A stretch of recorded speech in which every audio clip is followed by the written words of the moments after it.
ஹாய்ங்க, எல்லாம் எப்படி இருக்கீங்க? நல்லா இருப்பீங்கன்னு நம்புகிறேன். இன்றைக்கி கொங்கு ஸ்பெஷலில் சந்தகை, மற்ற பக்கம் எல்லாம் சந்தவை, சேவை, இடியாப்பம் எப்படி வேணாலும் சொல்வீங்க. தக்காளி முட்டை சந்தகை தான். சூப்பர் டேஸ்ட்டில் சூப்பராக எப்படி பண்ணுறதுன்னு பார்க்கலாங்க.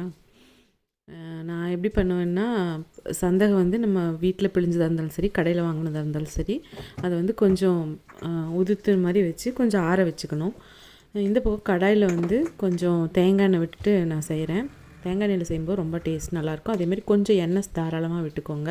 அதில் கடுகு, கொஞ்சமாக கடுகு போட்டுட்டு 1/4 ஸ்பூன் கடுகு, 1/4 ஸ்பூனுக்கு சோம்பு போடுங்க. ஒரு 3 கிராம்பு, ஒரே ஒரு துண்டு சின்ன துண்டு பட்டை. இது வந்து ரொம்ப ஃப்ளேவர்ஃபுல்லாக நல்லா இருக்குங்க. அம்மா இந்த மாதிரி தான் செய்வாங்க. சூப்பராக இருக்கும் தக்காளி சந்தகை. ஒரு 1/4 ஸ்பூன்லேருந்து 1/2 ஸ்பூனுக்கு உடைச்ச உளுந்து, தாளிக்கிற உளுந்து, கொஞ்சமாக கடலைப்பருப்பு. இதெல்லாமே நிறைய சேர்த்துனாலும் நல்லா இருக்குங்க. ஆனால் இங்கே வந்து கொஞ்சம் வயசானவங்க பல்லில் கட்டிப்படும் இந்த மாதிரிலாம் சொல்லுவாங்கன்ட்டு கம்மியாக போட்டிருக்கேன். நீங்கள் இதெல்லாம் கொஞ்சம் தாராளமாக போட்டாலும் சூப்பராக இருக்கும். நான் கம்மியாக தான் சேர்த்துருக்கேன். இது கொஞ்சம் பொரிஞ்சு அந்த கலர் மாறினதுக்கப்புறமா 5 காஞ்ச மிளகாய், 5 பச்சை மிளகாய். நம்ம வீட்டு காரம் தெரியும் உங்களுக்கு, அதனால் நான் இந்த மாதிரி சேர்த்துருக்கேன். நீங்கள் காரத்துக்கு தகுந்த மாதிரி மிளகாய் எந்தளவுக்கு காரம் இருக்குமோ அதுக்கு தகுந்த மாதிரி குறைச்சி போட்டுக்கோங்க. அதுவும் பொரிஞ்சு கொஞ்சம் மாறினதுக்கப்புறமா ஒரு 10 பூண்டை வந்து நான் தட்டி வச்சுருக்கேன். இது வந்து பூண்டு கொஞ்சம் கம்மியாக போடணும்னு நினச்சிங்கன்னா போட்டுக்கோங்க. இங்கே பூண்டு ஃப்ளேவர் நல்லா பிடிக்கும். நல்லா தட்டி, அதாவது 1 ரொம்ப அதிகமாக தட்டி வச்சுருக்கேன். அது நல்லா கொஞ்சம் வதங்கினதுக்கப்புறமா பெரிய வெங்காயம், மீடியம் சைஸ் வெங்காயம் தான் எடுத்திருக்கேன், ஒரு 2 எண்ணம். அதை வந்து கட் பண்ணி சேர்த்துருக்கேன். ரொம்ப பொடியாகவும் இல்லாமல் கொஞ்சம் கடிபடுற மாதிரி, சந்தகையோடு கடிபட்டுச்சுன்னா நல்லாயிருக்கும், அந்த மாதிரி கட் பண்ணியிருக்கேன். அது கூட ஒரு 2-3 இனுக்கு கருவேப்பிலை போட்டிருக்கேன் ஃப்ரெஷ்ஷாக. அதுக்கப்புறம் கொஞ்சமாக உப்பு சேர்த்துருக்கேன். இந்த வெங்காயம் இதெல்லாம் வதங்குறதுக்காக மட்டும் உப்பு சேர்த்துருக்கேன்.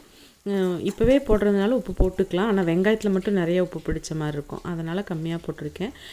இது கொஞ்சம் வதங்கினதுக்கப்புறமா தக்காளி, நான் வந்து ஒரு 3 நல்லா பெரிய சைஸ் தக்காளி பழமாக 3 தக்காளி பழம் போட்டிருக்கேன்.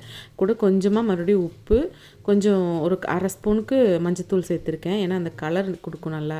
அதனால் இதை வந்து கொஞ்ச நேரம் மூடி வச்சிங்கன்னா கொஞ்சம் அந்த மசிஞ்சு கிடச்சிரும் தக்காளி.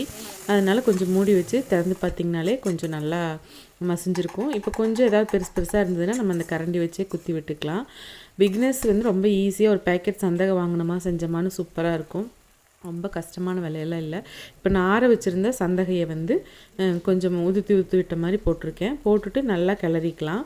இது வந்து ஃபஸ்ட்டே முட்டை விட்டுட்டோம்னா ஒரு மாதிரி சொதனும் ஆயிரும், ரொம்ப கட்டாகி போயிடும். அந்த ஒரு குட்டி குட்டியாக வந்துடும் இந்த சந்தகை. கொஞ்சம் நீளம் இருந்ததுன்னா தான் சாப்பிட்றதுக்கும் நல்லாயிருக்கும், இல்லைன்னா வந்து மசிஞ்சு போன மாதிரி களி மாதிரி ஆகிடும்னு வச்சுக்கோங்களேன். அதனால தான் கொஞ்சம் ஃபஸ்ட்டே நம்ம இதெல்லாம் வதக்கிட்டு அந்த வெள்ளை கலரே தெரியாத அளவுக்கு நம்ம தக்காளி எல்லாம் பெரட்டி எல்லாம் பண்ணதுக்கப்புறமா இந்த பாத்திரத்துலேயே சென்டரில் ஒரு குழி மாதிரி பண்ணிக்கலாம். பண்ணிவிட்டு ஒரு 1/2 ஸ்பூனுக்கு மாதிரி சும்மா எண்ணெய், ஏன்னா வெறும் முட்டையை மட்டும் உடச்சி விடும்போது அதில் அடி பிடிச்சிக்கிறதுக்கு வாய்ப்பு இருக்கும்.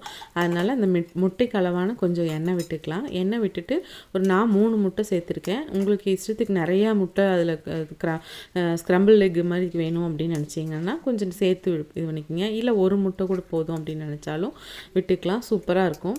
நான் 3 முட்டை சேர்த்துட்டு அதுக்கு அளவாக கொஞ்சமாக உப்பு, ஒரு 1/2 ஸ்பூனுக்கு பெப்பர் தூள் போட்டிருக்கேன், மிளகுத்தூள் போட்டிருக்கேன். இதை வந்து நல்லா கொஞ்சம் கலந்து விடுறதுக்காக நல்லா கலக்கிக்கலாம். கலந்துட்டு நான் ஸ்க்ரம்பிள் எக் மாதிரி பண்ணலைங்க, ஏன்னா இது கொஞ்சம் ட்ரையாக இருக்கும். அதனால வந்து நம்ம இதுலேயே இப்படி கொஞ்சம் கலந்துட்டு கொஞ்சம் லைட்டாக ஒரு மூடி மட்டும் வச்சு அந்த ஒரு லைட்டாக வெந்ததுக்கப்புறமா அப்படியே நம்ம சந்தகையோடு சேர்த்து பெரட்டிடலாம். அப்படி பெரட்டும் போது உங்களுக்கு வந்து அந்த சந்தகையிலையும் முட்டையோட ஸ்மெல்லும் வந்து நல்லா அந்த ஃப்ளேவர் இறங்கி நல்லா கிடச்சிரும்.